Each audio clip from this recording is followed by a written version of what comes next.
வண்ணமே வந்து விடிந்தும் விடியாத காலை பொழுதாக விளைந்த கலை அன்னமே நதியில் விளையாடி கொடியின் தலை சீவி நடந்த இளம் தென்றலே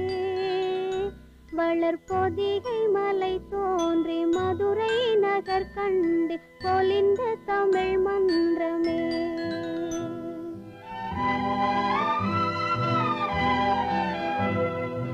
மலர்ந்து மலராத பாதி மலர் போல வளரும் விழி வண்ணமே வந்து விடிந்தும் விடியாத காலை பொழுதாக விளைந்த கலை அன்னமே